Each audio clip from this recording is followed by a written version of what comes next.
Yes, people, welcome back to the First 11, the United. We're going to be talking transfers, injuries for Manchester United, and a bit of a Brighton preview. Please get in the comments. Please let us know what you think. Who should Man United be signing? Are these legitimate transfers? Should we be worried about the injuries? And your thoughts on the Brighton game. Rachel, firstly, let's get into what Ollie said today.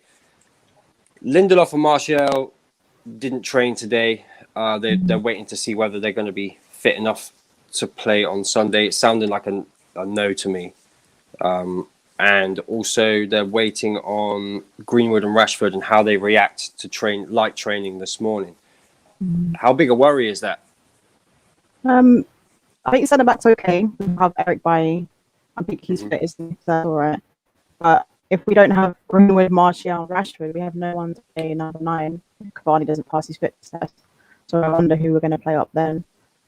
It's a little bit annoying, really, with these little injuries. I had a feeling we were going to pick them up in the next few weeks, but yeah, it doesn't seem too good, if I'm honest. No, it's not great, is it? Also, when you look at Cavani as well, and Cavani can, he can get injured in a warm-up.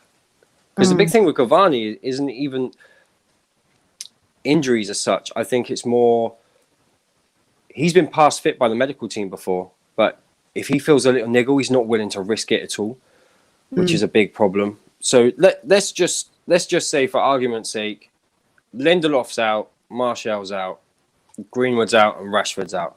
How do Man United set up? What should they be doing? Back four as usual will be AWB, Luke Shaw, and Maguire and Bailly. Central midfield should be pretty simple. You have Pogba and one of the 3 others that have Matic, McTominay, and Fred, and then you'd have Bruno. The front 3 is going to be interesting. Depends on who he plays up front. If Cavani's fit, then it'll be like Daniel James playing, and I don't know who will be playing on the right, actually. 1 second. Does Ramata get a shout in there? Is he fit? Oh no, is he back from his? Oh no, he won't be. No, I doubt he will be playing right now. After everything, Diallo could play, maybe. Diallo could play. Maybe. Yeah. Yep, could be a shout for Diallo. Unless he goes for like Pogba left, Daniel James on the right, and then has like Matic and Tommy, or Matic and Fred, or Fred and Tommy in the middle, which I'd really hate. But we have a lot of great options. Donny van de Beek, he's fit, isn't he? You're bugging out, Rachel. Oh, lagging. You're really laggy. Oh, that's awkward. Unless it's you are lagging.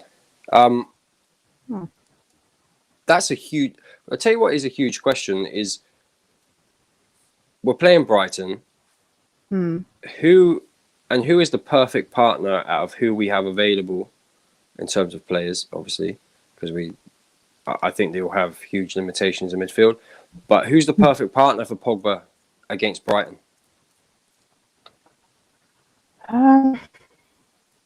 Who do you want to see play in that role next to Pogba? None of them. But I think it will probably be Fred that Ollie will pick if he had to pick a partnership for Pogba. I think he'll go for Fred because he wants someone to cover ground quickly and sort of try and pick up play in the middle. Matic won't do that.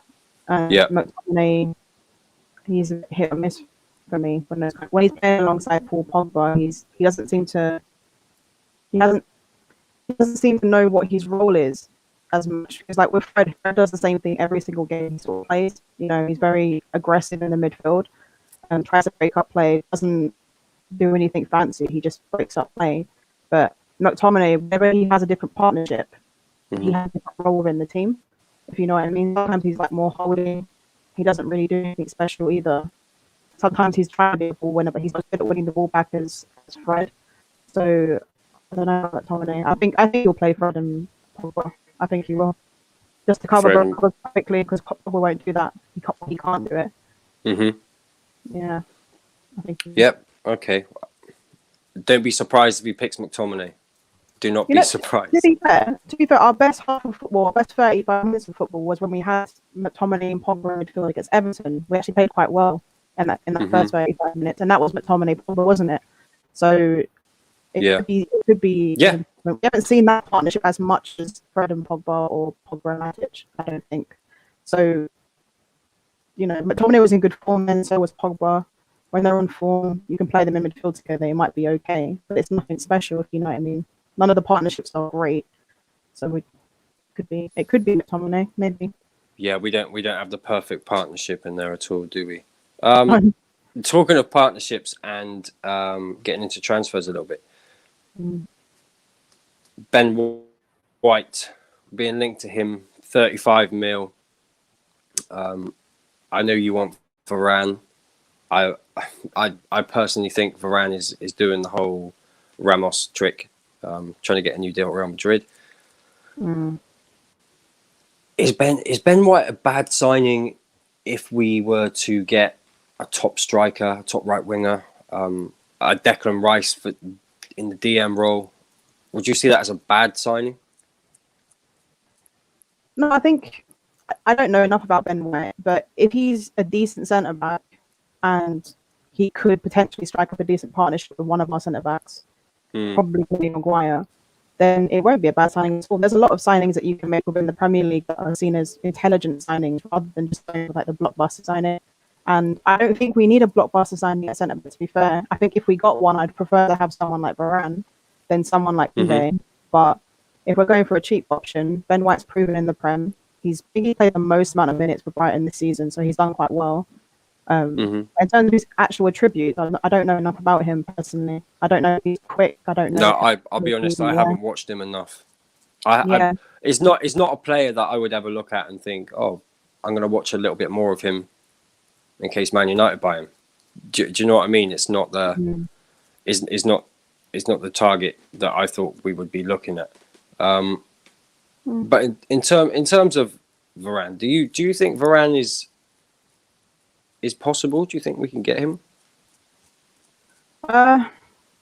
More not dream. He's not a dream. There's no centre back out there that I would say is a dream signing. But like I said, if we're going for a blockbuster sort of signing, I'd rather we got Varane, who we've seen from when he was young, and he's a very good centre back. He's quick. He's good in the air. He has a bit of everything. I quite like him. Intercepts really well. So I don't see why we don't go for him if we want to go for a blockbuster signing. But yeah, honestly, none of the centre backs excite me, if I'm being perfectly honest. I don't rate Koundé as highly as others. I haven't seen anything from him that impresses me. Apparently, well, his stats were decent when Danny showed us on his stream, but I don't know. He hasn't done anything to impress me personally. He could end up being a very good signing for us, but how much would he cost? And how much would that eat into other parts of the pitch where I think we need more help there? Like midfield, right wing, striker, I think we need that a little bit more than centre back, to be honest. I agree. I really agree. I think getting a really good defensive midfielder makes our defense more solid anyway, if I'm honest. I know that we haven't got the perfect. Sorry? Just being able to keep the ball will help us. Yeah, being able to keep the ball, being in the right position to win it back, reading the game, just someone with a really high IQ in that role, just like a Carrick. Very rarely did you see Michael Carrick sprinting to get the ball. He was already there. He already knew where the ball was going. It's just having that awareness, I think. But I think if we bought one, then whether it's an Ndidi or a Declan Rice, somebody to play that role, that helps us defensively. I think we could probably get away without getting a centre back. And it could help Donny as well. It could help Donny because it would be a different kind of partnership, someone who we can rely on to actually stay back, and then give Donny the freedom when it's appropriate to actually get forward and then come back. You know what I mean? Declan Rice does it all the time with Suchek. How many goals has Suchek scored from being allowed to go forward? And Declan Rice is constantly encouraging him to do that. Do you know what I mean? No, I agree. I think that's. I really agree. I think it's a good sign. Whether it's Declan Rice or Ndidi, I have my preferences for it, but I think they're both very good players. So, yeah. There's actually a lot of reports of it for Van der Beek and Actually, I'll read one out. Van der Beek's future could yet be influenced by what happens with Pogba's situation over the coming months. His signing was made partly in anticipation of Pogba leaving this summer, and the Frenchman was to depart. It would remove a significant barrier. Even if Pogba stayed, those close to Van der Beek suggest it might still take Man United to suggest a move would be in his best interest for the midfielder to entertain leaving. But there's been little to suggest that the club would consider a sell right now. He was a subject of approaches in January from clubs in Italy, Germany and Spain. Not only did Man United bat them away, the player had little interest in hearing what those suitors had to offer him. And the same stands for the summer right now. There's also, I read a report earlier that, Van der Beek could be used as a player plus cash to sign it for a new signing. Do you think that if it's worth waiting for Donny van der Beek to come good and to fit into the plans, or do you think actually if he can be used to bring a player in that fits the profile that we're looking for and someone to hit it off and really improve our first team, would you look to move him on? What do you think we should do with him, or Ollie should do with him? If he was traded with cash for a signing that we needed, then sure, because it's not like I think Donny van der Beek, his success in our midfield comes down to whether we get a defensive midfielder, which it seems like we're not going to be getting. Yeah. So there's no point in him staying another year if he's not able to fit into the midfield, unless Ollie wants to play him on the right if we don't get a right winger or something like that. So if we can bring in a midfielder for Donny, then sure. I'd be a little upset because I quite like Donny as a player, but it is what it is. If you have to get rid of him to get someone else that's more suitable, who will actually play a decent amount of minutes and hopefully take us forward, then yeah, he'd have to go really. But I'd be pretty sad about it because I wanted to see how well he would do with us. He's a different type of midfielder to what we have, so the fact that we didn't get to see him sort of thrive is kind of upsetting. But we're not going to get DM. Bubble's been burst with that one. Do you think it's just we're not getting one, being that we haven't seen many reports? I mean, reports are slowly coming out. Declan Rice, whether that's the media picking up on what the fans have been saying, but do you think there's a chance we could sign Declan Rice? Do you think we could, the Lingard, could we get Lingard out and player plus cash and go get a Declan Rice? Could that happen? Is that likely to happen, being where West Ham are now? I mean, West Ham, slim chance of making Champions League football next season. I don't think there's much in it between them and Chelsea. And Chelsea have got a tough run of games, their last 4. And they've got to play each other yet as well. So if Declan Rice if they get into the top 4, there's no way anyone's buying Declan Rice, in my opinion. But if they were to finish 5th or 6th, do you think Man United would pay the money for him? I think there is a clear path to get Declan Rice, but our board and the idiocy that goes on within our club, they'll just make it just that little bit more difficult, and it will probably falter in the last second or something. But there is a path there. If Lingard wants to go, which I think he should, because I think he seems happy at West Ham, and it's a chance for him to start over. He's done well, and if he wants to leave, and West Ham wants him, which they might actually do, they might actually want him, then I don't see why we can't just try our luck with trading Lingard and give him some cash for him. Because we need someone like Declan Rice. I think the Ndidi one, as much as I would like Ndidi as an alternative, he's going to cost a fortune, and Leicester don't want any of our players. So he will cost 60, 70 million outright, whereas with Declan Rice, maybe with Lingard there, it might drop it down to say maybe 35, 40 plus Lingard, depending on what the valuation of him is. So yeah, no, I agree. I think we need to. I think it should be priority 1. P1 is to sort out that midfield. Then for me, it's striker. But people that's up for debate apparently.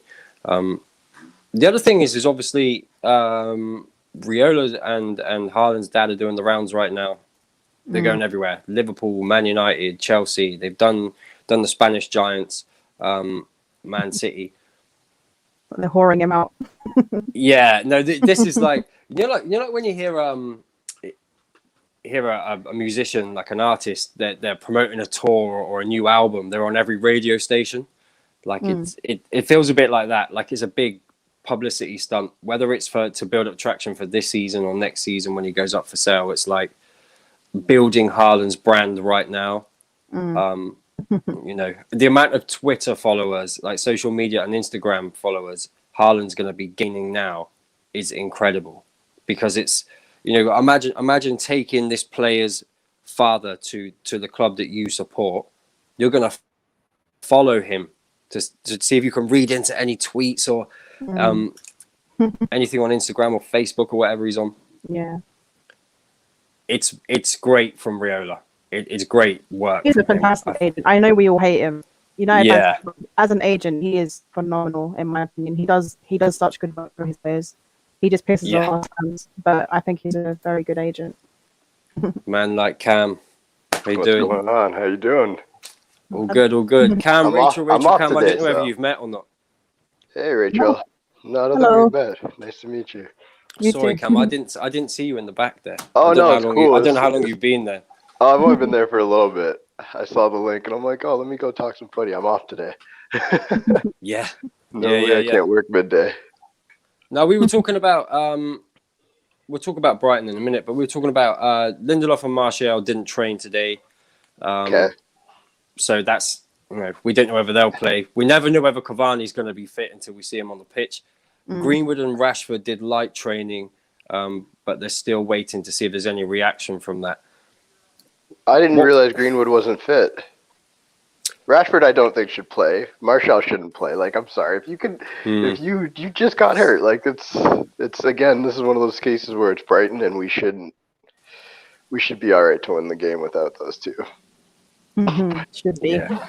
Like we should. Like yeah, I say it with it's a true. smile. We should be. I say it with a smile, but like realistically, it is problematic if Greenwood, Martial, and Rashford can't go.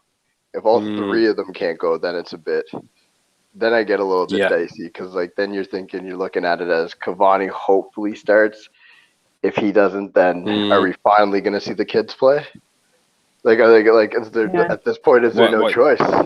At Diallo. What you saying? Cavani, Diallo, and Dan James? Yeah, like is there at that point? It's like if you don't have Greenwood, Martial, and Rashford, what can you do? Like, no, one is not available. I think one of them's going to be available. More than likely, Rashford. I would think. Like Rashford, if Rashford can play, he will play. He will play. Yeah, he's that player, isn't he? He is. Cavani's different. Cavani's very different. He's delicate. I'm getting annoyed with him. Yeah, I'm getting annoyed with him. I like how you finally you're right. Like all the things you say about the type of player he is correct, but all the things that people kind of allude to and don't like about him. I don't want him to sign again. Do you know he's on 210k a week, and they're offering him more money to stay? What's wrong with that? That's what I'm saying. That's what I'm saying. Like, doesn't that tell you I don't want us to spend getting a striker? There's no intention of getting a striker then. Like, no, I don't agree with that. I think we are looking at a striker. I think we are. It's all the reports are a striker is the top target. That's what they're trying to convince Cavani to stay, so they don't have to. But I don't think he will stay. But but sorry, go on, Rachel. Oh no, I was saying good. I hope he doesn't stay. Carry on. No. So this is the thing. We can say a striker is the top priority all we want. A right winger was the priority last year all we wanted. We ended up with Traore and Pellistri. Haaland should probably, of course, he's the target, but with the price that's been brandied about, the 150 mils, like Adam's, like that's we're not paying that. Like that's the thing, and they're not bluffing, right? So at least one thing I can give them is what they proved last year, and they've told the world is if we put a price out there, you pay it, you'll get your guy. If you don't, he stays. I think with Sancho, like this year when they put his price up, they'll be willing to negotiate more with him because you can let him go at this point. Like you do have Gio Reyna, you do have Bellingham, you have some more players that can really fill in that role. Yeah. You can't replace Haaland, right? So if Haaland goes, you're probably missing Champions League again next year. Yeah. So you have to weigh in because I see a lot of people saying it's almost a waste to not sell him this year because of the 150 million price tag he has as release clause. But how much money do they lose if they don't get into Champions League, right? Like I don't know the numbers, but like that's what people should be looking at because if they don't, if the numbers are significant, if it's like you lose 100 million because you're not in Champions League, technically keeping Haaland's your only chance at making Champions League currently the way they've been playing. So. I think Haaland goes to City. You're right. It's the only place he goes if he leaves. City or Chelsea. Chelsea. Do you think City? Do you think it's City? I don't think he goes to City for one reason now. It's because Pep just came out and said we can't afford him. I'll say this: Pep's never lied to the media. He's done remember he said he couldn't afford Maguire. He said he couldn't afford Sanchez. He said today, didn't he? We can't afford a striker. Exactly. So this is why I used to think it was City. I thought City was nailed on. I thought it was done. I thought it was a wrap. Like there's no way he was going anywhere else. Now I actually believe Pep. When's the last time? Like honestly, think of every time there's a big transfer on the table, Pep has come out and said when he can't afford a player. True. No, you are right. It is true. I think Haaland already knows where he's going. Yeah, of course. Yo, I think he already knows. I think what if he goes to Liverpool? Can Liverpool? It would be funny. It would be great. Yeah, they can. Think about it. They didn't spend that much money. Yeah, they last can. year. They didn't really spend. Yeah. Jota was it really, and Thiago was free, right? Free. Or no? Was he free? He was 25 million. Yeah. He was like there was a small fee. I think it was a free. No, small. Oh right, okay. You know what? I don't remember. To be honest, I'm not going to pretend anymore. So either way, they haven't gone out. Liverpool have money and spent tens of millions. They have money. Do you know what I mean? To be fair. Imagine they did. Imagine they got Haaland. I can't see it. That one would hurt me more than if City got him. Like I'd be hurt. No, I'd be hurt more. It would hurt me more. I don't know. It would be worse if City got him because I think City would sure. continue winning with him. I think with Haaland goes to Liverpool, they'd have some growing pains. They'd have to figure out how to use him because they haven't had a striker for like 6 years. So. Yeah, I don't know I can't see Haaland in the Prem if I'm honest. I can't see it. I just yeah. Those FA I are going to help Barcelona and Real Madrid. We all know it. Yeah. So they're probably preparing bids for all sorts of players to get them back on top. It's convenient for them, isn't it? Yeah. So he'll probably going to Barcelona. I could see him at Barcelona. I think he's more Real Madrid, but okay. Barcelona's still a big club. I think he's more Real Madrid too. If he goes, this is the thing. This is what I think Real Madrid's been cooking up because they haven't been buying, right? They haven't bought anybody, and they've been loaning their players out. I think Barcelona is getting themselves in a position. Not Barcelona, Real Madrid is getting themselves in a position to do something crazy. Because if you bring in Haaland this year, and Mbappe doesn't sign a contract extension, there it is. There's your next generation. Haaland, Mbappe on the right, Haaland through the middle. They'll figure out their left-hand side. You couldn't even be mad because it would be like, yo, they just sat and chilled and bided their time and waited for the right players again because they haven't been buying. And Odegaard they'll bring back. Like, I don't think they'll sell him. I think he's going to go back to Real Madrid. Unfortunate. The thing is Real Madrid and Barcelona. They'll always come back. They'll always be back in some way. And the only way to come back is to go out and buy a top player. That's the only way to do it, is to go out and buy. And you think about Barcelona, like they moved out Rakitic and they moved out Suarez. So they're definitely looking for a striker, right? They are definitely looking for a striker, Barcelona. Yeah, but I think Barcelona, though, the easy link is going to be, I think they want Depay too, which I don't, cool, whatever, do you? Stop our fans from wanting him back, honestly. Yeah, it's an interesting one. Like, I think they'll want Depay, but I think Barcelona's going to get Aguero. I I think it's just an obvious fit. Oh yeah, that's true. That makes sense as well. Actually, Do you know who's linked to Aguero? don't say us. Chelsea. Chelsea, yeah. Chelsea linked to Oh. Aguero. I wouldn't be surprised if he goes there either. Those are the two No. Those are the only two places I think he would go. It's either Chelsea because You know what? That would be smart from Chelsea. it would be a brilliant move for Chelsea. You have the rest of your team's young. Like you don't have to worry about like, we went and got an old striker. It's like, no, you went and got somebody who can actually finish. Like none of their strikers finish other than Giroud, and Giroud's like, yeah, we all know what Giroud is. He's a come off the bench impact player. I say, Aguero to Barcelona is what I would guess, to be honest. Messi's got like the godfather to his son.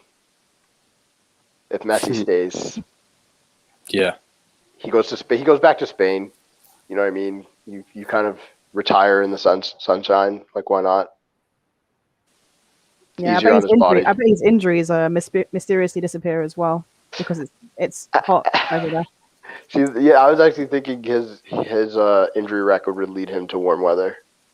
Like, if you think about it, like go play in the warm. That's true. That's very true. Yeah, no, I can see that. So what about the Ben White links, Cam? What about the Ben White? What's your thoughts? First thoughts? 35 mil. If Raphael Varane is available and you end up with Ben White, that's when you know things are peak. So if I'm not in the whole spend 100 mil on Jules Koundé camp, so I'm not in that camp. Ben White, like, is he better than Lindelof? Like, listen, you know me, I don't love Lindelof, but I also don't disrespect the fact that like he's still better than most like a lot of these center backs people talk about. He's still like at the end of the day, he's still not, in my opinion, like horrible. Like he's still serviceable. If we don't get a CDM, Lindelof and Maguire okay. So 30 like Ben. My question, okay, fine. To answer your question, my question is Ben White better than Lindelof? I think he's probably different to him, maybe. None of us have actually watched him, but I don't think he's as weak as Lindelof. I think I'm just tired of seeing Lindelof be bullied. He has really good games where like when he can read the game and just like deal with things, just casually like defend, he's cool. But when a striker sort of, peels onto him and gives him trouble, he doesn't recover well from it. And you can see it. Like if you see something early on where the striker is on Lindelof, it sets the tone for the rest of the game. And you know exactly how it's going to go. And Maguire's not going to go to that side and pick them up because it will just create space for their attackers anyway. So it ends up being a massive problem throughout 90 minutes. And we're constantly saying Lindelof's too weak. The striker's attacking Lindelof. He's the target, blah, blah, blah. I'm bored of that. I want someone that can hold their own and doesn't need to have their hand held. That's what I want. So Ben White might be that guy. So I agree with everything you just said there. But my like the burning question for me is like at the end of the day, if you're gonna have to spend 35 million, like just do a proper upgrade. Like when you answer the question, like again, you said he's different. I want the answer to that question always to be, yeah, he's better, right? Whoever we buy, whoever the player, like, and obviously we don't know, we haven't seen a lot of Ben White because it's Ben White, but like, if the rumors are true that Raphael Varane is actually available for around 50 mil, there's just no that's the guy you need. You need multiple Champions League winner, World Cup champion, natural leader. Like the guy, like he shows leadership skills. Like I remember watching a bunch of the behind the scenes with France team, and he was the one yelling at the team when they were playing bad. He was the one getting on them. He's got speed. He's a perfect complement to Maguire. That's the thing. Like he can do everything Maguire can't do. Like I get it. Like he's been bad when Ramos isn't beside him, but that's why you'll have Maguire beside him. Cool. Like that's the way I look at it. He hasn't been that bad when Ramos exactly. It's over exaggeration from people because they don't want him, they don't like him, or they love Ramos. Also the thing. Exactly. It's because he's been so good too, right? That any drop off from him, you're like, but it's levels above anything we have. So that's my center back that I would want us to go after. Like, don't spend 35 M's on Ben White. Go spend it on Varane. If you're not going to get any attackers, which we know is pretty possible, get Declan Rice, get Varane. You should at least contend based on the fact that you're going to keep clean sheets. Lots. Yeah. No, I agree. What's your just feeling? think that if it... I think that if you're looking at an attacker and that's your, whether it's a right winger or even a midfielder, right? If that's your top target and you're looking at Lindelof with his back, and I was saying to Rachel earlier, I'm sure he's having injections, he's having to play through pain already. Like, do you want? And then you've got Bailly, who's injury prone. So what are you going to do? Like, you have to bring somebody in. You have to do that. We have to start finishing the chances we create. Or do a bit more from midfield to release a Pogba, right? That's the other thing. Keeping Pogba, to me, comes down to us signing top players. That's it. We have to sign. I don't think Pogba's going to turn around and say, "Okay, we bought Varane," and think, not that he's not a top player. I'm talking about top attacking players, like goals win games, right? Yeah. So I can't see Pogba being happy with that either. If we bought, I think, okay, and I agree, I 100% again agree with this comment, because if you buy Varane, let's say, in a Sancho, no way Pogba leaves. Like, if I'm Pogba, I'd be like, wait a second. Okay, cool. All right, we just got Varane, we got Sancho. Next year we'll get another midfielder in. Or if you buy Varane and, like, let's say Declan Rice and you're Pogba, it's like, cool. Now Pogba, you can just do your thing. Go play, just go up front with Bruno. We don't even have to worry because Declan Rice can play as a single pivot, right? He can chill back there. Like, he's good enough to shield the defense. So that's the other thing, Cam. What if we do lose Pogba? What if Pogba does leave? Oh man! Surely Man United have to go out and buy a midfielder. They have to do that then. Two. Yeah. We know we need two. We know we need two, but if Pogba leaves, we at least have to try and replace him in some way. You need two. You would need to go get Jack Grealish immediately. Like, you'd have to like that's the only player who has, like, and he's not. And I'm sorry, he's not on Pogba's level either. The only player you can go after that I feel would at least mitigate losing Paul Pogba at the current moment is Jack Grealish, because they play that kind of, like, creating style from deep. Like, Jack Grealish is just wavy on the ball. He can do whatever.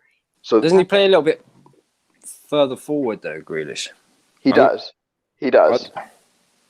But like, at the same time, Pogba's been playing on the left wing for the last few games, like shit like that, right? So it's I'm okay with Grealish playing a bit further forward. If you were to go, this is what I'm saying. You need two midfielders. You would have to get a Declan Rice, and you'd have to get, or an Ndidi or somebody, and you'd have to get Grealish. Like, you wouldn't be able to replace Pogba just with, like, which I'm sure, like, I saw Rachel, you shook your head, like, you're like, we won't. Like, I could see us being like, well, we've got Donny van de Beek, who never played last year, so now we'll play him instead. And he needs a defensive midfielder as well if we want to play him in the role in a midfield where he can actually flourish. Instead of limiting him, if you have someone that can actually play as the DM, then Donny can do what he wants to do and still help the defense. And the same with Bruno. They can sort of interchange. They can play as hybrids rather than just set roles. I think that's another issue we've got with our attacking sort of midfielders, or ones that can attack well. They're very limited in what they're allowed to do because of the fact that we haven't got a defensive midfielder. So they can only do certain things in certain moments of the game depending on how the game is going, as opposed to setting the tone of the game and saying, this is how we're going to play this game and nothing's going to stop us. Everything is very limited. Like, everything is based on who's playing in that little pivot role. And to be honest with you, I don't think we're gonna get Declan Rice. It devastates me. I just don't think we're gonna get him. Or not if they get top four, Rachel. Yeah, and if that happens and Pogba goes, our midfield is back to square one. You remember a few years ago when we were like, our midfield is like the worst part of our team? It's gonna be that again. It was one of the worst midfields in the league. It still is the worst part of our team. Even with Pogba in it, I think it is. Yeah. Yeah, it is the worst part of our team. Yeah. But before, I don't know. I think our attack isn't great. It's just not as bad. It's just not as bad when Pogba's playing. I don't love our attack, man. I think just not having a right winger or a true striker, I think that's probably worse. I'm in the camp, right, that our defense is not as bad as what people say it is. Same. I'm in the camp. Yep. Like, I think I agree. I understand the need, like, why we want to get another centre back. I hear that. I don't think we need to spend a lot of money on centre back, in my opinion. I think we spent 80 million on Maguire, and yeah, it was excessive, but I don't think Maguire's been as bad as people have made him out to be. Luke Shaw's been a revelation this season. AWB, I have my views on him, but defensively he's sound. most of the time. But yeah, he does have his issues. But I think our defense is decent. I just think the problem that we have more often than not is that we lose the ball and teams capitalize on it really quickly because they know what our midfield does. They know exactly the kind of players they are. We constantly lose the ball in midfield. And because of that, they'll press us a certain way in midfield. Look at the way they press our backline compared to how they press our midfield. You will see a difference.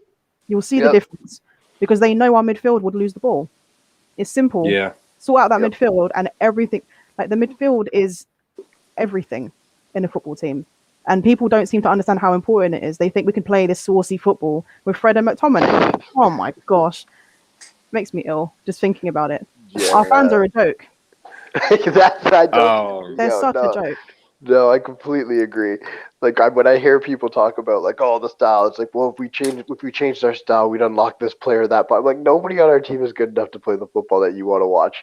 Like that's the thing. Like when people talk about playing like and we've talked about this ad nauseum, Indiana in chat. It's like stop comparing Ollie to Pep and Klopp. Like just stop it. It's just so stupid. Stop every argument being like, well, over at Liverpool, over. It's like I don't care. Like they're not on the like there's so many levels in between them that you're just like, why are you even bothering? So like until we get the players, and that's the thing. Like I'm praying that we pull off a miracle and Pogba signs a contract. I've always been the type of person to say like I don't even care if it's 400K a week he wants. Like Paul Pogba is just too good of a player and too important to what we would need to do. Like if we can envision ourselves winning the Champions League or the Premier League in the next 2 years or 3, Pogba has to be in that team. Like like United need a player. Any top team, not just United, any top team in the world need that player, right? And we let him go. Wherever he goes, like if he goes to Juventus all of a sudden will be fully back. Like they're going to be great.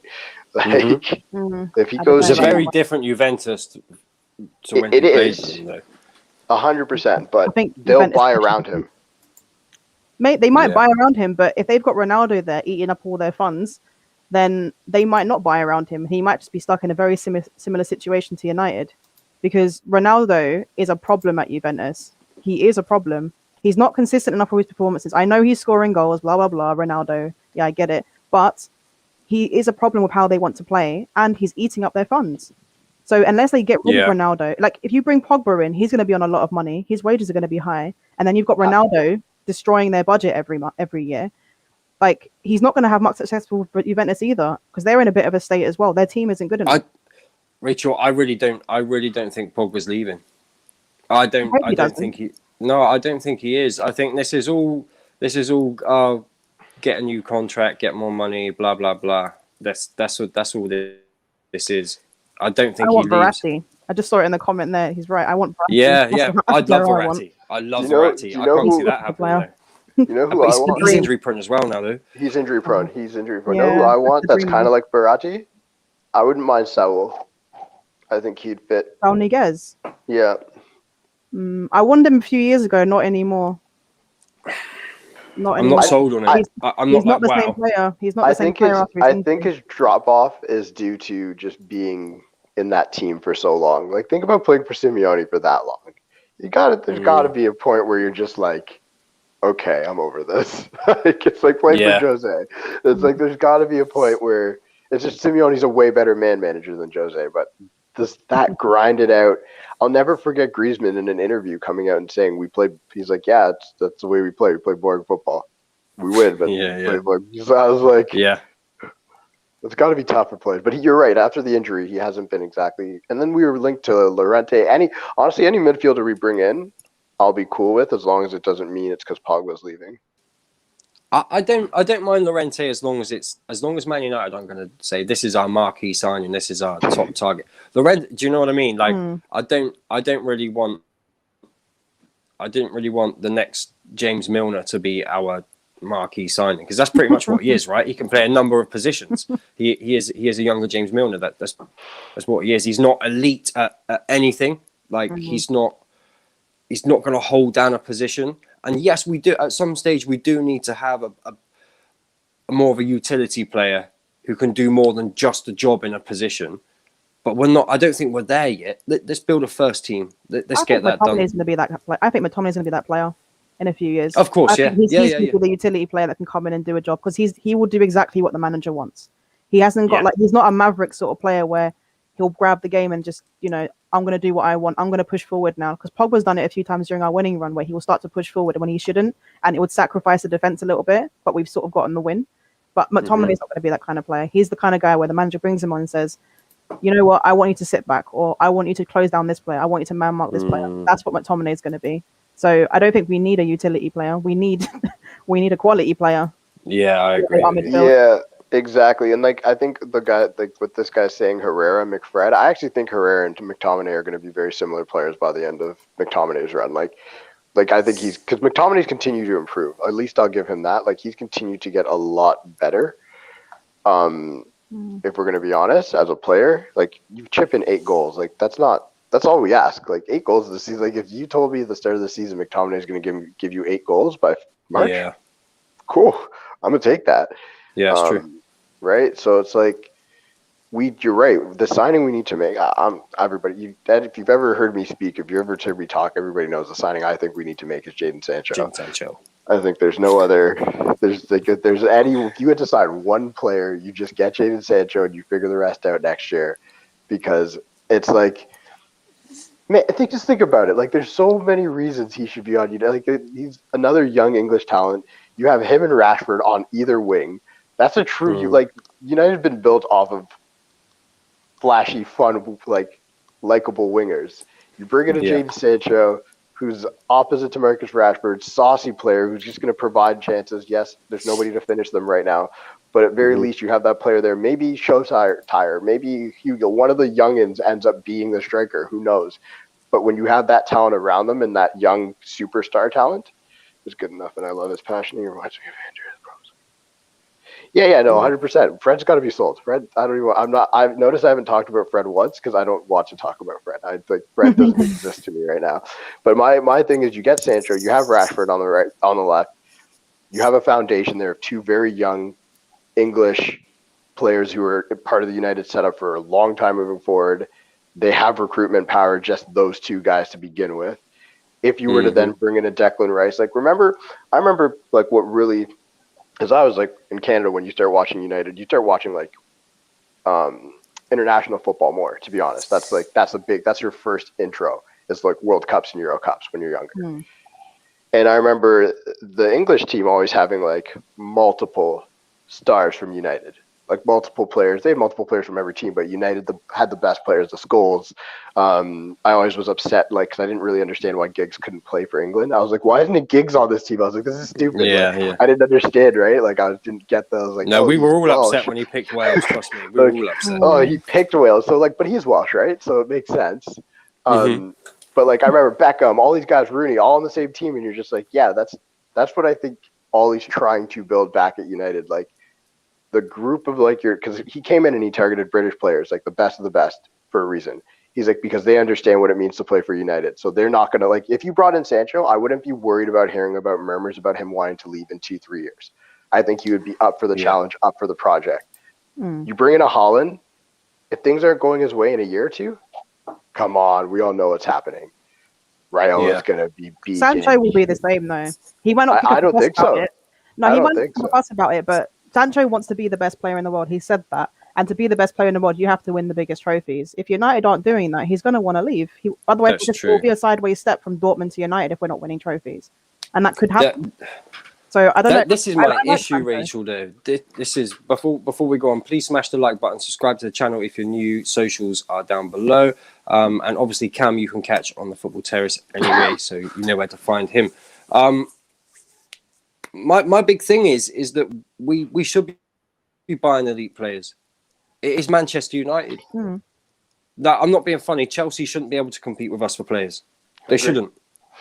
That Man City shouldn't be able to compete with us for players. They can't even fill their stadium. And that's where my frustration... Do you know what I mean? That's where my frustration is. Yeah. I'm frustrated at the fact that we are not going out there and saying, we are the biggest club in England. We're going to go and buy this player. You don't stand a chance. It's not like we don't have the money. It's not like we don't have the pool. It's the way we do the deals. If the club really want Haaland, they can go and get him. If they really want Sancho, they can go and get him. If that's what they want to do. You remind me of that. what when Roy Keane said that famous line, like, what does United need to do to win the league? And he was like, go buy Harry Kane. And he said it with the Yeah. most straight face ever. And they're like, everybody was like, he's like, no, just literally just go buy Harry Kane. Just do it. Like, you can. Why not? And I agree with you. Like, this whole Chelsea at the end of the day, we can't say much. In the last decade, they have been the best team in England. And now they continue to make these big buys. And it's giving them that stature. Like, eventually, like, after 20 years, if you do that, like, you will have a bit of stature. So it's like, we have to do something.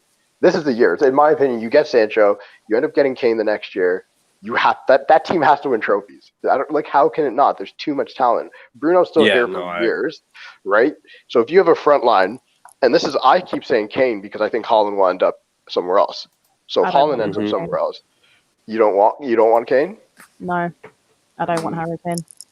I'm. If we're going to spend the money on Harry Kane, then we can spend the money on Haaland because he's going to cost a fortune. Harry Kane. The difference is that Kane has the injury issues, and we have to deal with Daniel Levy. So it's going to be what 120 million probably.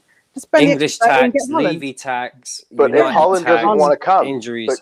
But guys, I always consider if Haaland doesn't want to come, he doesn't want to come, right? So that's what I'm basing it on. No, I'm with you there. I'm with you there. Haaland, so this is how I look at it. The only way we buy Haaland, and this is where I shouldn't say this because it's not like I trust the Glazers or anything, but I think if Haaland came out and said, like out loud, like out of his own mouth, I want to go play at Manchester United, we would buy him.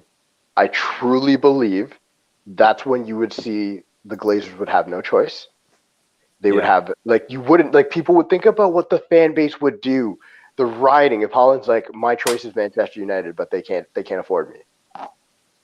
No, like, if he says out loud, he's never going to say that, is he? Never, right? But the thing is, if he did, some player like Jadon Sancho basically said it last year. Let's be honest, he never said it out loud, but every one of his confidants, everybody in his, like, you couldn't read anywhere. Like, you went on ESPN and everybody's like, yeah, Jadon Sancho wants United. Like, it wasn't a joke. It was complete honesty at this point. So if the rumor started to come out saying Haaland wants Manchester United the same way Jadon Sancho did last year, missing on Jadon Sancho was criminal. Let's be honest. But missing on Haaland will be much worse.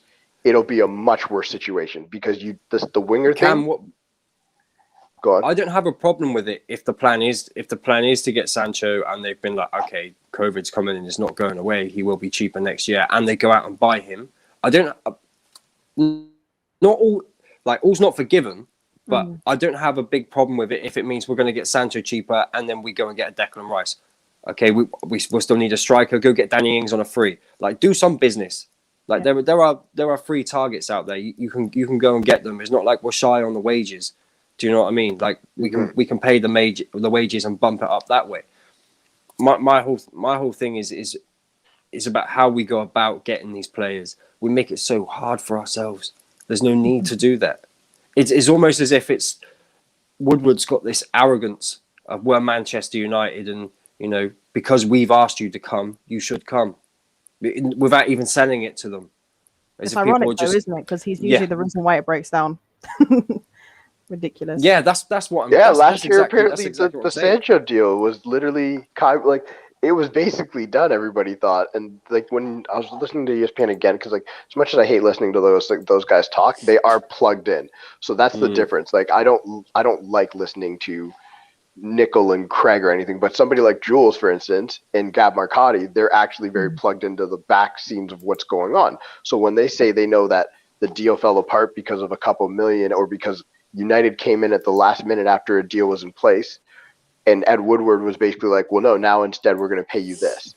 Because that's been reported wildly that it was like Dortmund thought they had a deal. They're like, cool, this much. And then Ed Woodward was like, actually, let's do it for this much. And they're like, wait, what? Yeah. Wait, what's going on? So you're right. If that was the plan, I wouldn't even be mad. I'd be like, cool, that was the plan. But I think the difference with missing on a Sancho, where it's like, we can kind of say, not us, I don't think anybody on this call believes that, oh, well, we have a mod, so we don't need Sancho. That's what they would say, by not getting Sancho. They will say that. Haaland, you can't say that. What can you say? What can you say to the world? You can't be like, oh, well, we have Greenwood. Greenwood's great and all, but come on. Like I think Cam. I think that's why we're more likely to get a Neto. I think we're more likely to go for a Wouldn't you be Neto mad? than a Haaland. Sorry, than a Sancho, because we signed Ahmed. I think Solskjaer will see Greenwood as a right-sided player and a striker, saying he can do both. Because that's what Solskjaer did, and that's what Greenwood's done through the academy his whole career. Like his whole football playing time has been on the right and through the middle. He's never just been a striker. I don't know where this has come from. So People that hate Ollie. and also if Solskjaer did that, he played on the right wing a lot. He covered for David Beckham, like rotated with him quite a bit. So if Solskjaer had done that and he didn't see a problem with it, he's not going to see a problem with doing that with a player like Greenwood, is he? So that's, when the club look at it, the club are going to be like, okay, you've got Rashford, Martial can play out wide. We've just bought you Ahmed. Did I say Dan James? no, Greenwood. That's like five. That's like five players for the wings. I don't think they see it as a priority. I don't think the club will look at it. The club will say you've got five players who can play on the wing, and then you've got Juan Mata who's played out there a lot, and we've seen you play Paul Pogba out there. Oh, That's This is what I'm saying. This is what the club will say to Ollie. That's what they'll say. We bought you Ahmed. That's 40 million. yeah, but That's why the club are looking at a striker. Because Cavani, the only way that Ollie can get a striker is to be saying, look, Cavani wants to leave. I can't just have one striker. We can't do it. But that's why I think a striker is a target, because this is how they work. They don't see it as, actually, we don't have a real right winger. We don't have one who's elite in that position, who's actually doing the job there. They see it as, you have players who have played in that position. We're just gonna have to hope Ahmad is a star. That's what we're gonna have to hope for. He does look decent from what I've seen. His fundamentals are very, very good from what I've seen. I like him. To be honest, he does look like a good player. Like, that's the thing. Ahmed actually, like, I just have this thing, like the same way Indiana like has his sights for Holland. I'm the same way as Sancho. Like, I've wanted this guy from the time that he left City. I remember I was following his career because Housen. I used to watch Full Time Devils a lot, and Housen would always talk about Sancho. So I started to watch him, and he was like, "This kid Sancho." He's like, "I'm telling you, like this guy was calling it way back when." So I was like, "Okay, let me look at him," and then I started just paying attention to his career. Like, I obviously didn't watch a lot of him in Dortmund back then, but I was just paying attention to what he was doing. Yeah, and then I started watching some of the games in Champions League, and I was like, okay, yeah, this is. Why don't we just go get this kid? Like, he's I don't think they're going to do it. No, we won't. I think if they do it, it'll be because they didn't get a Haaland, or they didn't get a Martinez or a Kane, whoever it is they're looking at, right? That's when if we bring back Lukaku, by the way, I'm going to be furious.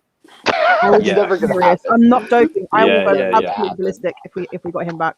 Agree, Jay. Rafinha is a good option. Rafinha would be a good option. I would take him. He's nice. Definitely. Sancho will leave. I agree.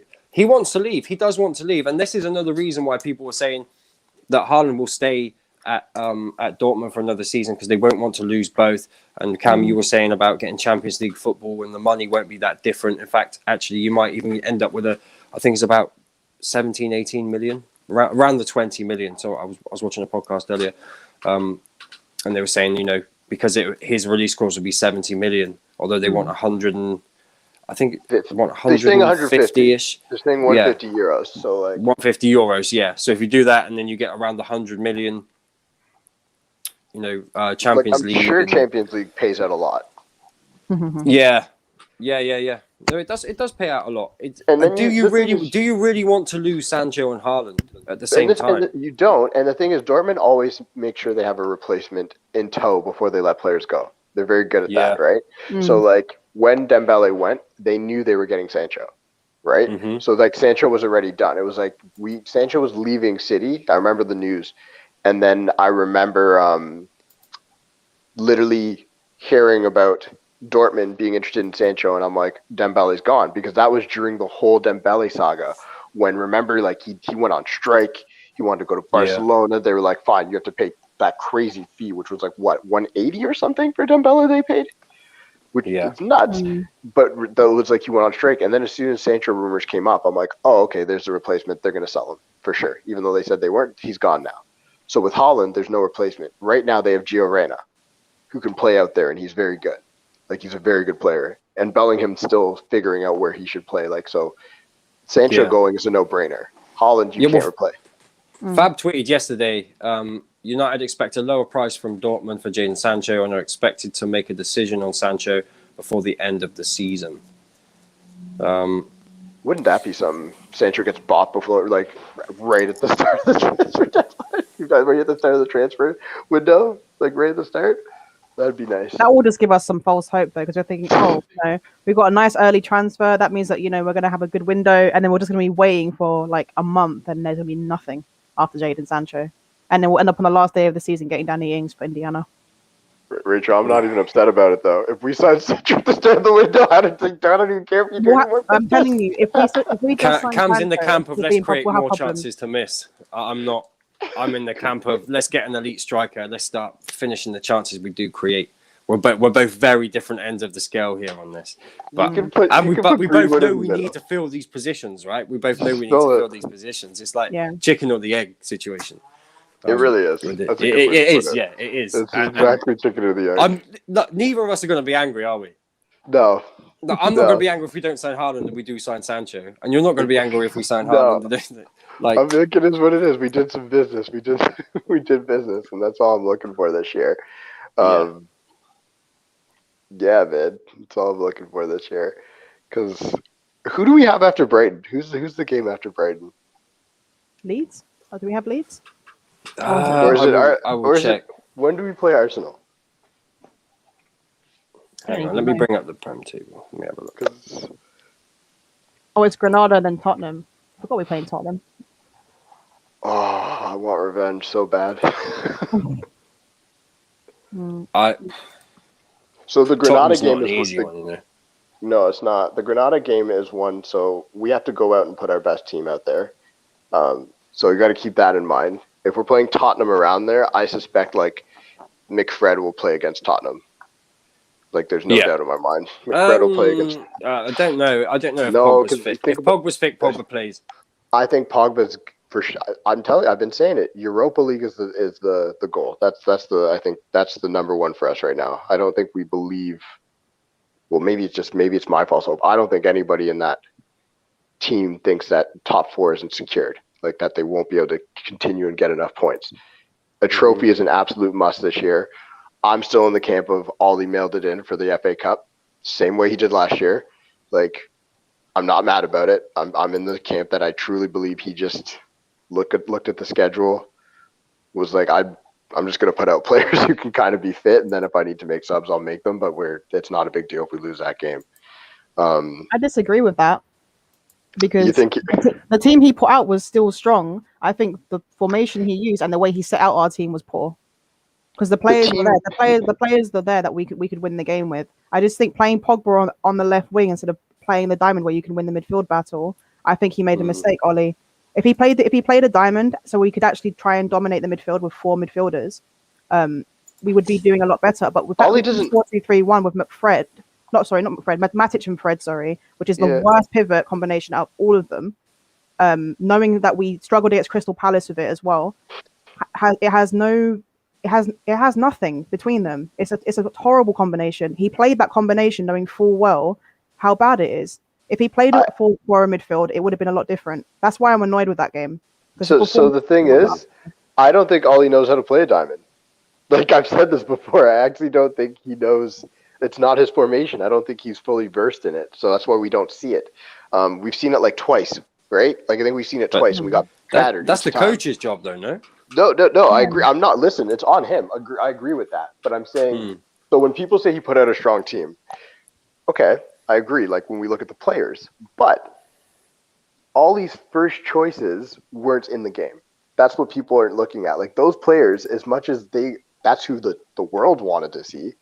Other than Pogba, most of those guys aren't Ollie's first choice players. Like if Van de Beek's not an Ollie first choice player, like Telles isn't an Ollie first choice player. So yes, we put out a strong team because by virtue those players are good, but I don't believe that's Ollie's team when he puts that team out.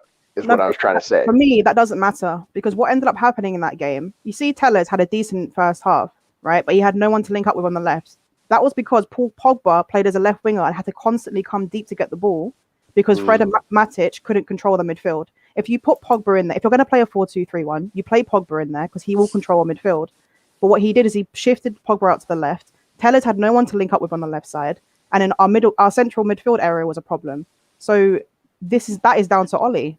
Completely. Yeah. If he plays I agree with that. If he plays the diamond and Pogba doesn't, then it will mean that Rashford and who was it that played as the front three? It was Pogba, Rashford, and Greenwood, or Daniel James. No, I don't think Rashford didn't play that game. So who was it? Pogba, Greenwood, and Daniel James. Yeah, Daniel James was on the right. Right. So what he could have done then, if he wanted to do that, he's done it before with the 3-5-2. He could have played Daniel James up front with, say, Greenwood, and he could have played them as splitting strikers.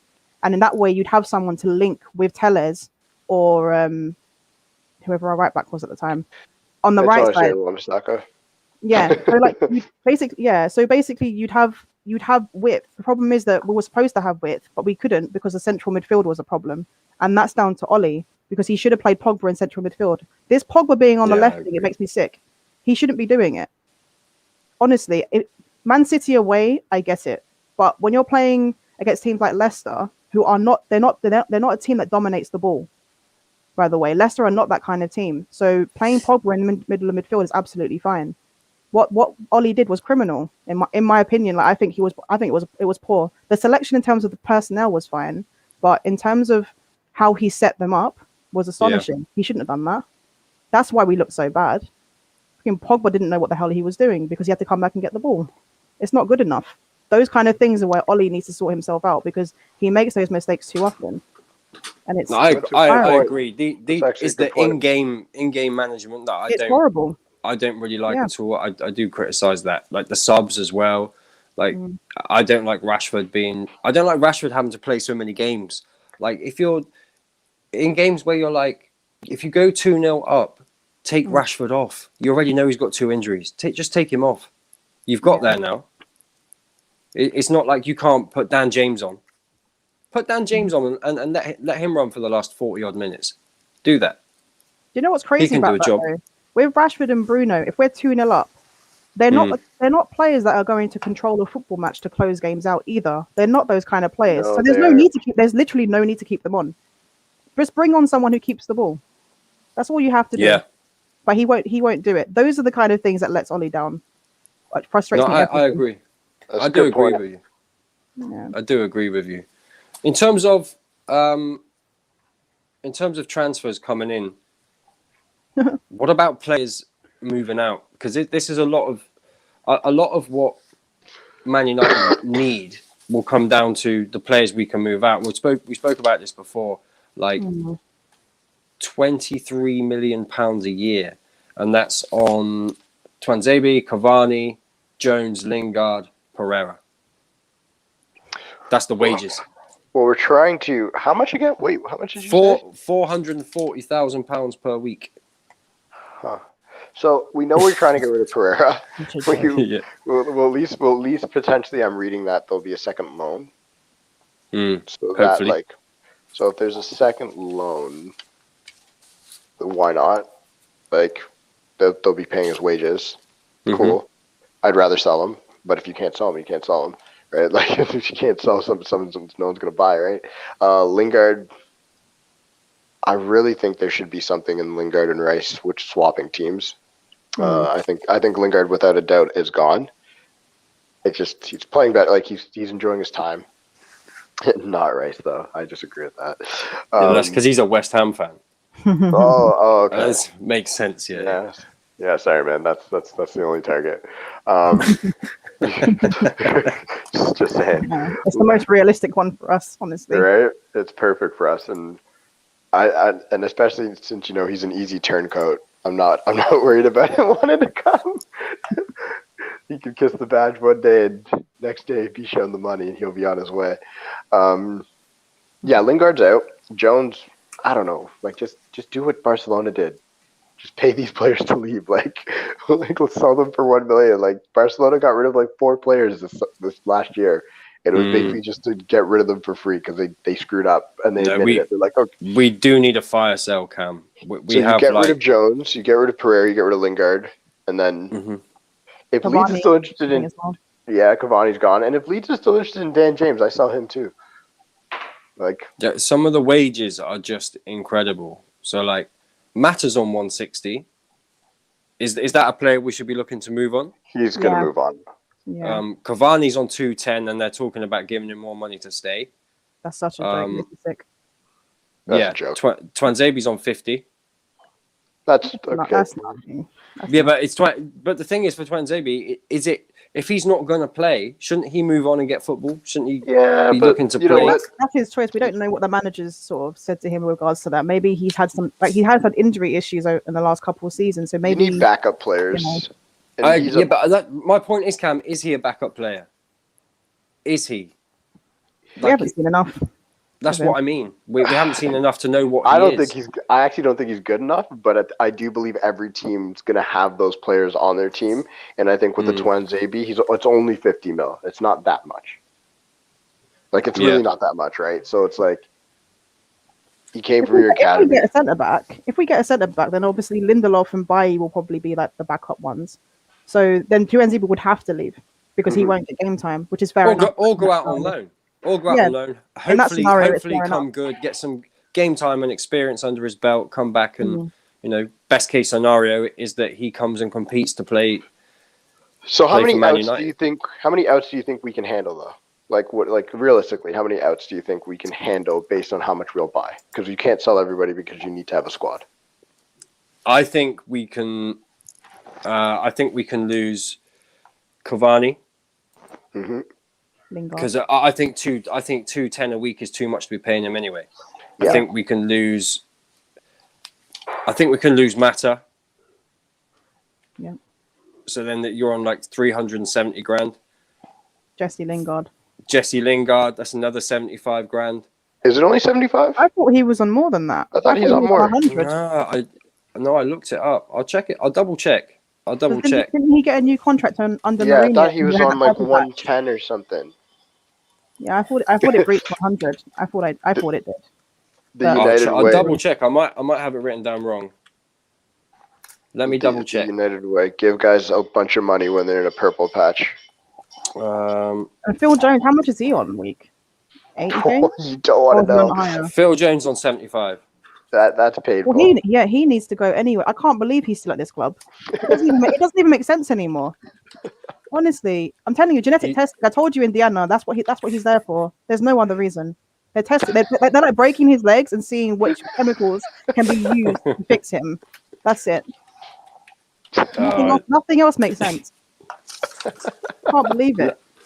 I think that De Gea could also be on the cards as well, So the reason why I don't think we'll sell De Gea is because even if Dean takes the sticks, you still need a keeper. At United, we've always had like two fairly strong keepers, right?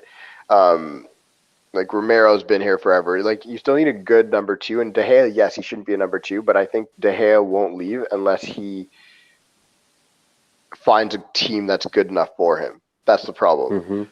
Like, so he would have to go to like, how many options are left? Like Juventus, if Oblak leaves, back to Atletico Madrid. He would have to go to a Spanish team. Like maybe he would be cool with going to a Sociedad or something like that. But like if you're David De Gea, if PSG is probably the most likely, if we're going to be honest.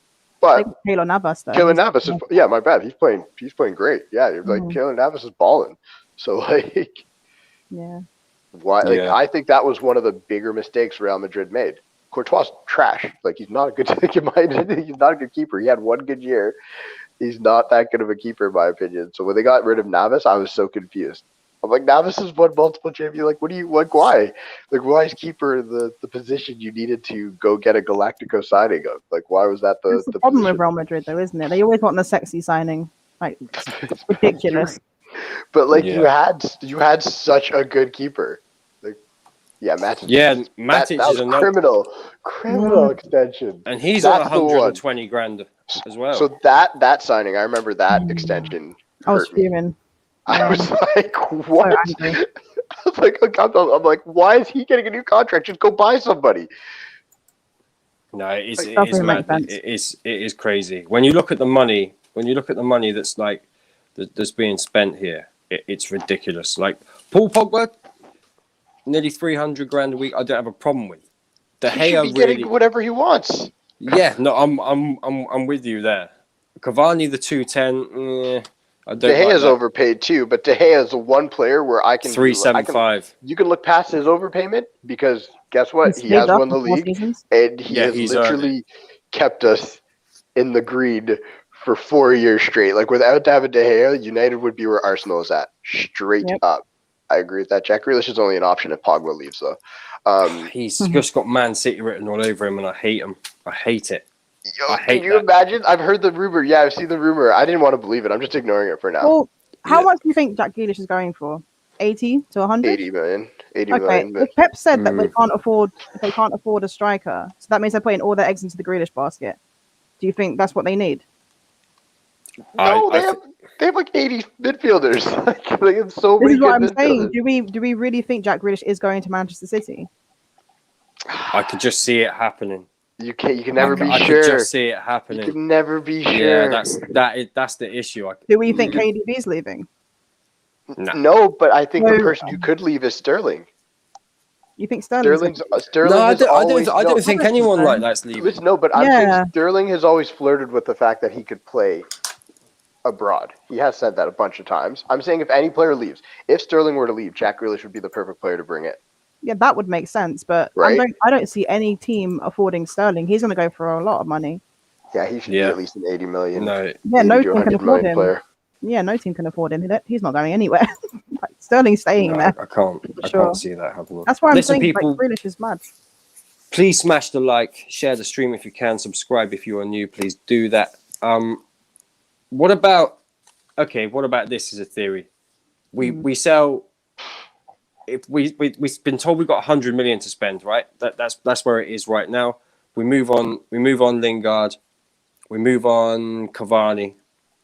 We're not going to get any money for him, but we do get him off the wage book, 210 a week. Matic is going to stay. Let's be honest. Yeah. He is Yeah, going he's to stay staying. as much as he needs to go. Maybe Mata will move on. I don't know. I can see him staying as well, though, to be fair. De Gea is the big one. De Gea is the big one for me. And that Henderson De Gea debate is there. But what if we got another 50 mil out of selling players? What should, if we've got 150 mil, what should we be looking to do with that money? Declan Rice is like the main one for me.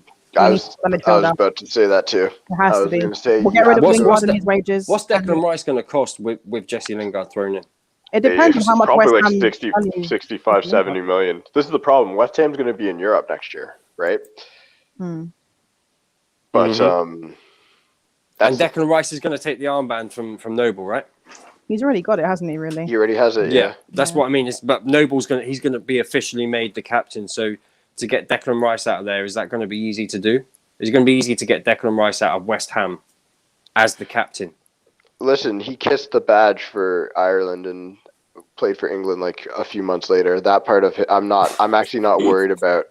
I'm just like, Yeah, I'm being that's honest. true. I'm not worried about him changing.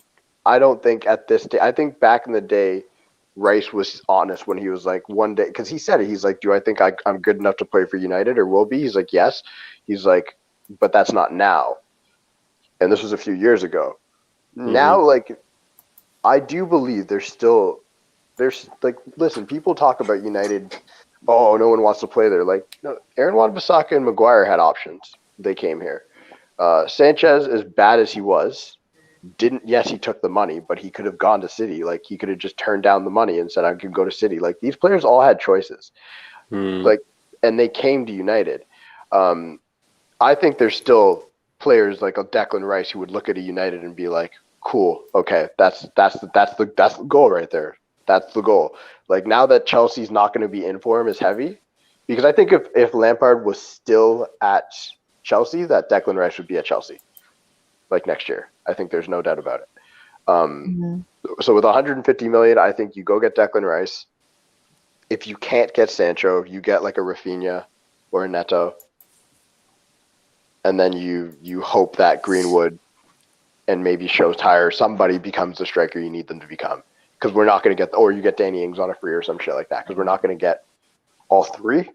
And I'd honestly like a backup right back, personally. That's going to happen next season.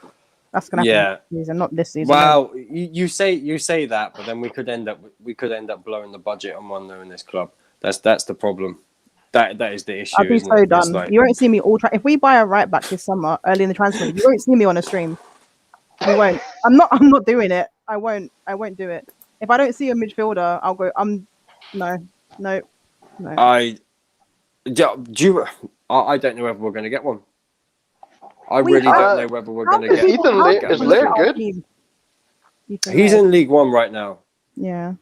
And he's doing all right. In fact, on this channel on a Monday, they've got a League 1-2 show. And so they do like they do loan watch, so like players from Prem teams, and they talk about how they're doing. I think I get the impression that he needs to have maybe a season in the Championship, or maybe lower down in the Premier League, and get a bit more experience. But I know he's highly rated. He is highly rated. He is highly rated. We just need we just need another option. Kind of like we just need a different, like the Kieran Trippier rumors. I welcomed with open arms. I loved those rumors. I was like, that's perfect. I'm like, there's a player who's definitely coming to United because like he knows what United is. He's not going to care that he's playing every game or not. And to be honest, he would have a chance to play a lot of games because Aaron Wan-Bissaka plays every single game, and there are games where you're like, we don't need you for this game. Like they're not like when you're staring at Burnley, you're basically like, fuck, Aaron Wan-Bissaka is useless because they're not attacking, and then when he gets on the ball, he has no idea what to do with it. He just stares at their block and he's just like, I'm gonna whip in this bad cross. Like I love him as a defender, but he just has no clue going forward. So you need a different look against those teams. Yeah. Because it's just our right hand side. This all comes back to our right hand side being completely just garbage. Like, it's like there's no creativity. There's no God. There's nothing on the right hand side. We're the most predictable team in the league. Like I would take Harvey. Wait, Harvey Barnes plays on the left hand side, doesn't he? Like where does he play on the right hand side? I don't know. Jared Bowen. I would take anybody on the right hand side at this point next year. Like not happily. We have Diallo. Like I'm hoping that he's a player that can come in, even though he's 18, and just be ready and just like slowly progress and get better the more he plays. That's what I'm hoping. Yeah, no, I agree. RDS, how you doing? I'm doing thanks, buddy. So I literally just got that tweet about 10 minutes ago. So, but yeah, if there's anything I can... Yeah. And I sent you the wrong link as well, didn't I? So, yeah.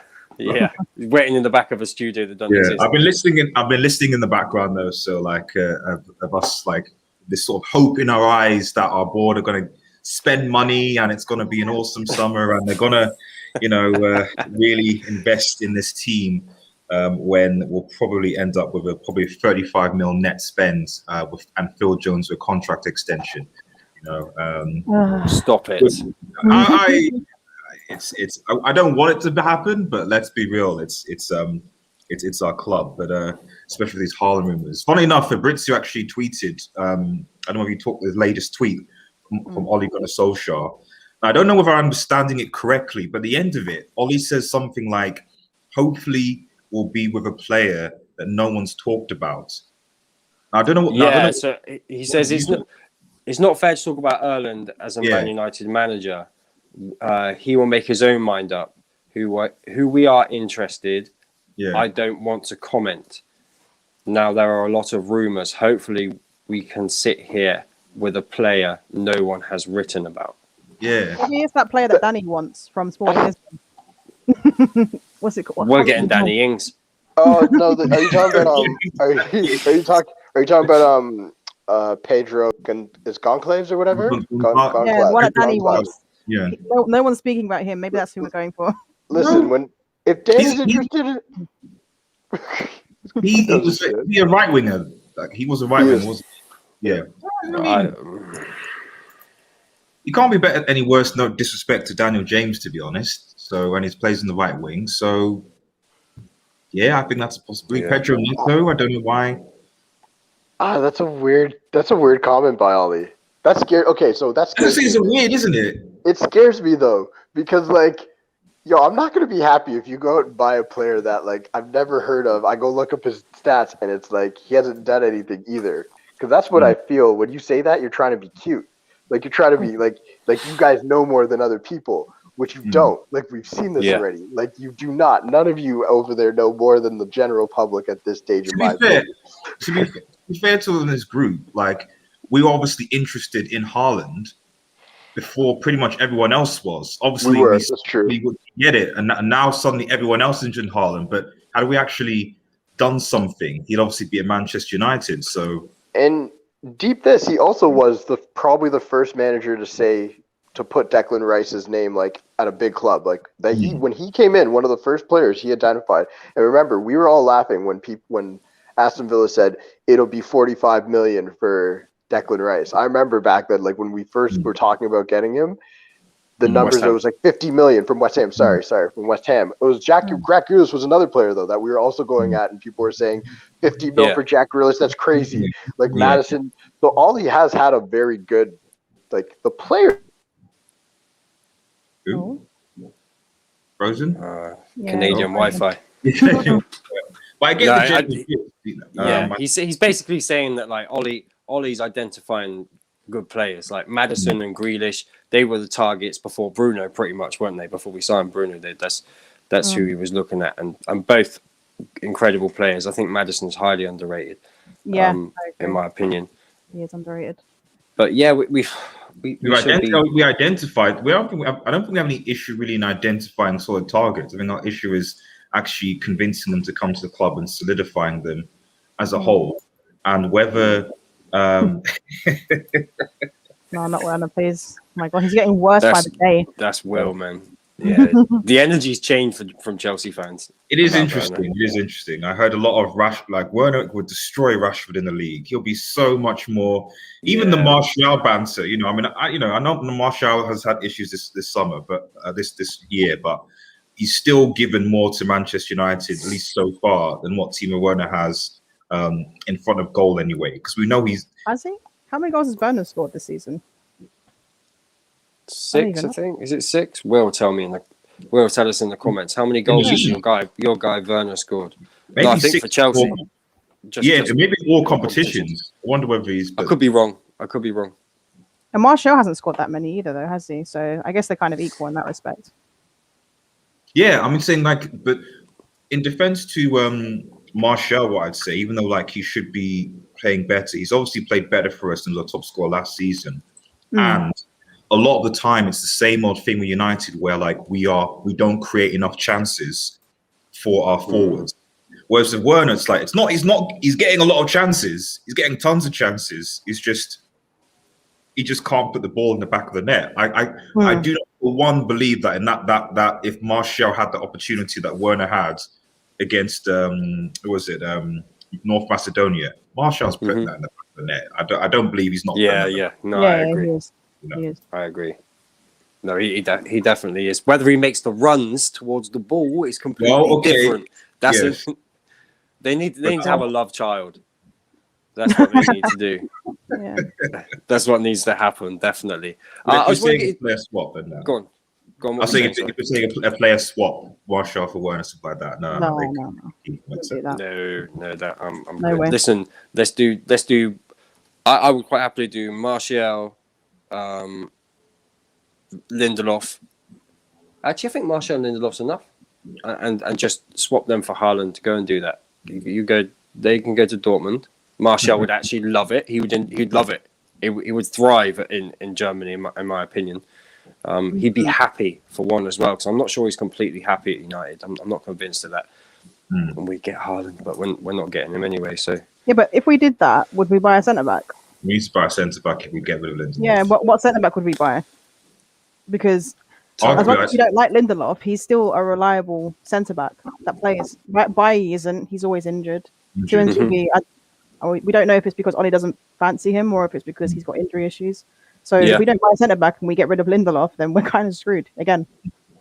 No, it's true. We need at least. I would, if we sell them, we need at least 2 centre backs as well. So because every team should at least have 4 that they can rely on. And the fact that we don't want one in, one out, do we? Exactly. In any position. No, I agree. Before we wrap up, I want to get just your thoughts quickly, everyone, on the Brighton game. Let's start with RDS actually, because he came in late and spoke that much. Right. What's your thought? And I know you've already done a preview on your channel as well, so it might be a bit same for you. Oh, you're going to do one? You haven't? Yeah. I seen the stream pop up. I didn't know whether you've done it already. I was just ranting about why United aren't going to get Haaland on a previous video. I see. Yeah. Just your thoughts, score prediction, and thoughts on the game.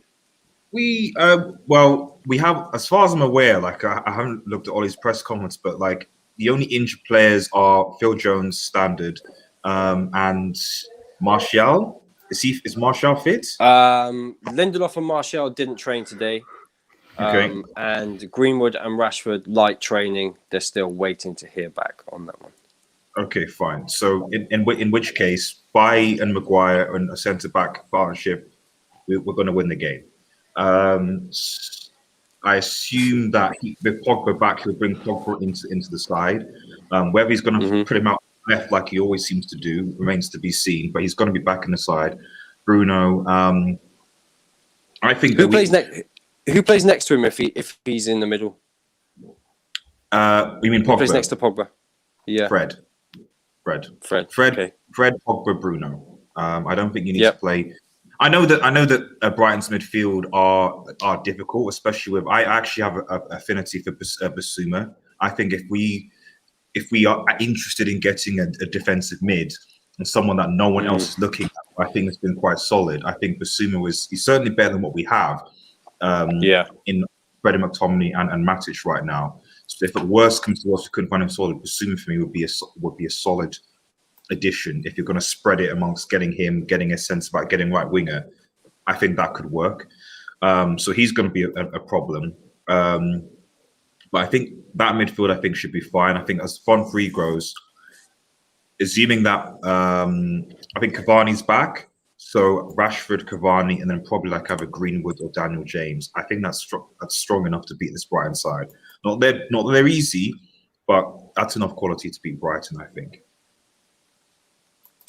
Yeah. Okay. What's your score prediction? What do you think the score? Assuming that we filled out that squad, I expect 2-0 to Manchester United. 2-0. Cam? I agree. Yeah, I agree completely. Like when I think about it, I'm not Brighton. I said a while ago, like a long time ago. I can't remember what stream it was on. We were predicting the relegation sides, and I actually said Brighton was going down. I just think they don't have enough quality. They're just not clinical in front of net. They're the least clinical side in front of net. They miss sitters all day. With Bailly and Maguire back there, I agree. We won't. I don't think we'll concede. And I think with the rest, with a Pogba and Bruno will score. Quite possibly, both of those guys will score. I hope Rashford gets sacked quickly if he does play, because I just hate seeing the kid play all these games and be hurt. He's a warrior though, so can't hate on that. Athletes play with injuries, and I'm like, you know what? I'm not one of those people who are like, oh, you shouldn't play him. I'm like, if he tells him he can play and the medical staff says he's actually fit enough to play, then play him. But yeah, 2-0. It should be easy work for us. And then, yeah, it'll be really interesting to see what we do against Granada. Look what team we pick. That's what's going to be interesting. Because I think getting this win against these 3 points against Brighton will pretty much lock it up for us. Like, you just have to – I think if you get these 3 points against Brighton, you're – top four is like, that's it. Yeah, so then Granada, that's it. You're right. It should be. It should be. I agree. People, please smash the like button. Subscribe if you're new. Please do that now before we go on. Because that's another thing as well is that if you get the result against Brighton, you can then go hard in the first Granada game. Because I think it's let me double check. I mean, we don't really have to really anyway. I think who's on next Premier League game? Tottenham. Tottenham, yeah. Spurs. Tottenham, exactly. So if we can get the job done early in Granada, that'd be quite good, because then we're bound to pick up an injury or two against Spurs, aren't we? That's going to happen, especially with our players. Like, we've got a lot of injury-prone players at the moment. We've been playing a lot of football, so let's get the job done there. But Rachel, what's your Tottenham thoughts? will be a no-no. Tottenham being 0-0? I can't see that. There's goals in that game, but okay. Rachel, your predictions for Brighton? 1-0.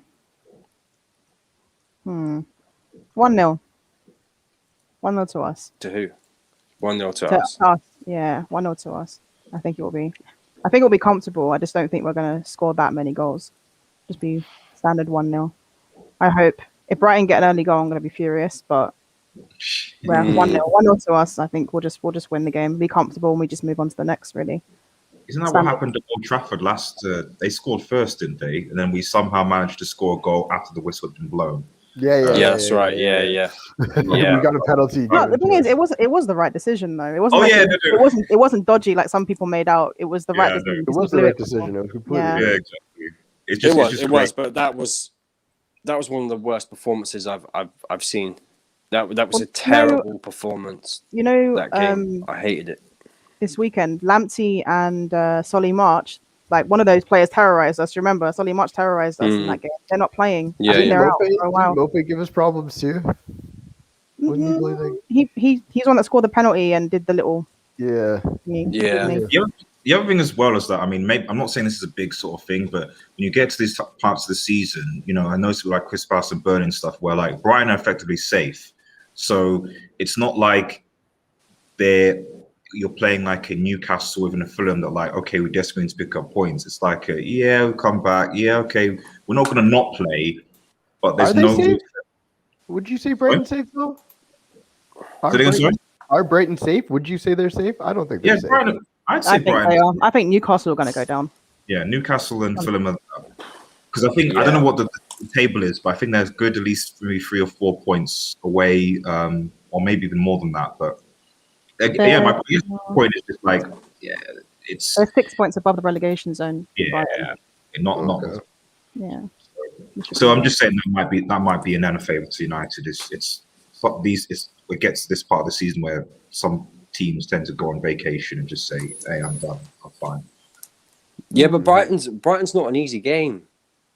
Like this, I don't think this game's a walk at all. It's going to be, especially if you haven't got a Rashford, you know, if he's not fully fit, if you haven't got Martial that you can bring on or start up top, if Cavani's not fully fit, pulls himself out of the game. Lindelof. I mean, Bailly's a great defender, but how fit is he? That's the issue, isn't it? He's the new Ledley King. He seemed to be okay playing against the African Cup of Nations over the international break. There seemed to be. I don't think he did anything mad from what I saw in the African Cup of Nations qualifiers. Ahmad was playing as well and looked quite good. So, to be honest, I mean, I would actually love it if Ahmad got to start against Brighton, because I have a feeling that he's going to start against Granada, even though I'd love him to. I don't see any reason why. It's a physical game, though, isn't it? It's a tough physical game. Brighton, it's not. They're going to be. He starts fighting, against right? Granada more likely than he starts against Brighton. I know. I just think it would be. I guess I would would be forced to start. You know, it might be forced to start. And that's what I was saying earlier. That's what I was saying earlier. If Greenwood, Rashford, and Martial are deemed not fit enough to go, you have to start. You can't. We got that's it. That's why you. No, but he's going to start Pogba on the left or right. You know he's going to do that. It's going to infuriate me, honestly. If he has to team like Tommy Fred, I can't deal with it. No. It hurts. He'll play and then play Daniel James on the right or something. Yeah. It'll be something stupid like that. Can't deal with it. I've seen more from Ahmad to know that like he's yes in the times he come on he's lost the ball a bit, but I still think that like if he's just given a bit of game time to grow into the game, I think he could do something for us. I just think he just needs he at least compared to Daniel James, anywhere I see a player that's at least trying to look to play that pass, at least trying to find the people who are there. Like the frustrating thing about seeing Daniel James is that he actually gets into good positions, but I don't know why either he makes the wrong decision, runs in the box, loses the ball, or makes the pass too late, and it's quite frustrating when he's supposed to be our winger. So give it He time. also- He can do. He also has no respect from the refs anymore, and it's not even his fault. He does get kicked so much, but he doesn't get any like fouls. Like this guy will get.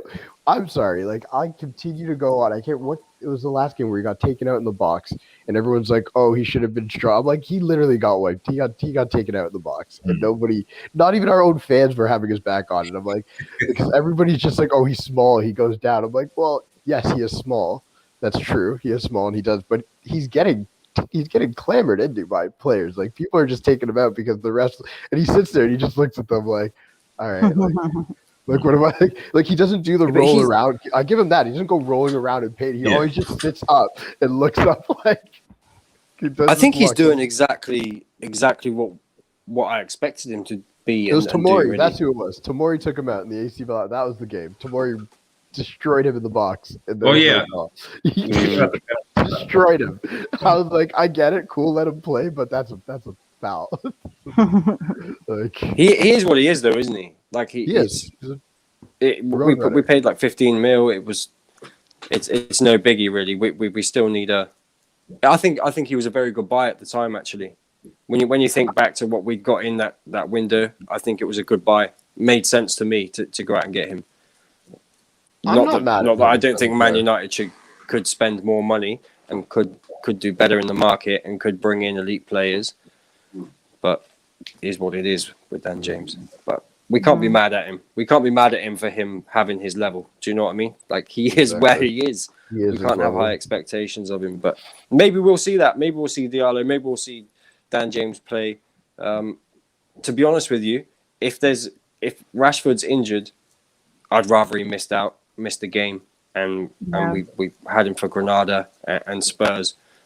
The same for Greenwood as well, really, because I think we're going to need Greenwood. I don't think Martial's going to play until I think he's out.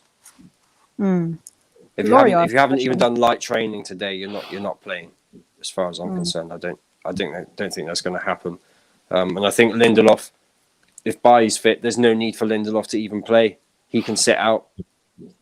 Yeah. You know, again, if he didn't train today, why would you throw him in there? But yeah, tough game. Laurie asked a question, by the way. He asked if second place is secured or if we're still in a fight for it. Yeah, we're still in a fight for it. In my opinion, I don't think it's secured yet. I don't care if we come second or third. Yeah, is that bad? I really just don't care.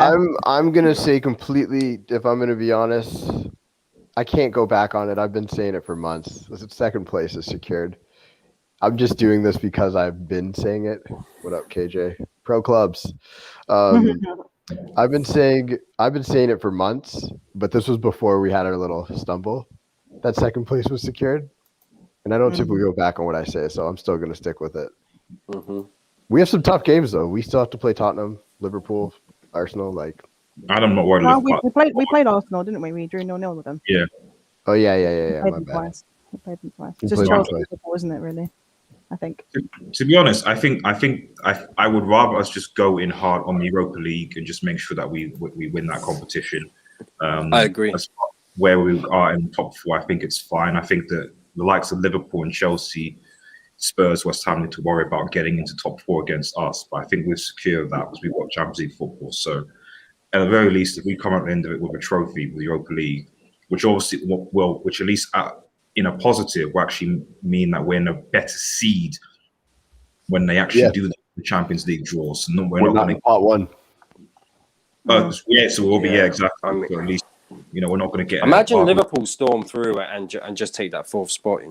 Imagine that happens. No way. Imagine. Well, my worry. Well, it's not actually my worry, but I guess if a Chelsea fan that have been gassing up on Twitter a lot recently, I was telling them that if Liverpool somehow win the Champions League, which isn't completely impossible to be honest, I would do this. I would just. I would have to hide my face. It's really. I'm looking at the we'll see groups, Zayn back. We'll see Zayn back. Worried. That's what will happen. I'm getting a bit worried about Chelsea lifting this trophy because when you look at the pathway and looking at the teams, it's not as difficult as you think. So if Liverpool were to win it somehow, obviously you can only get 3 teams from the top 4 going through, so 4th spot would miss out. So that's only when I get a bit worried, and then in which case, whoever's 4th, i.e. currently right now Chelsea, would miss out on the. Wait, is that how it works? Would you not have 5 teams in the Champions League? It's only 4. No, so you can only have 5 if it includes like the Europa League, Europa League winner. So that's the only scenario. Yeah. So if Man United or Arsenal win it, so Arsenal say they're going to win it. So that's why I mentioned. So if Arsenal won the Europa League and Liverpool won the Champions League, then you'd have 5 teams. But if let's say United win it and we're still second, there'd still only be 4 teams, with obviously the winner being Liverpool. I see. So if Chelsea, if Liverpool won it and Chelsea was still 4th, Chelsea would be screwed for next season. So any talk of them getting Erling Haaland or any player, evaporate, gone. Yeah, no, I think we've secured top 4. Have we secured second? I'm not so sure. Leicester is the biggest bottle job team ever. Like Chelsea could maybe get there, but Leicester, when people talk about Leicester being there every year, no, I think Chelsea get there. Look, Cam, for all we know, Chelsea can go above us, and West Ham can get 4th, and Leicester could bottle it. Chelsea's last 6 games run, though, I think for me is probably the hardest out of all the other teams. Because if you look at their last, even 6, you could argue in 8 games, they've still got to play Manchester City.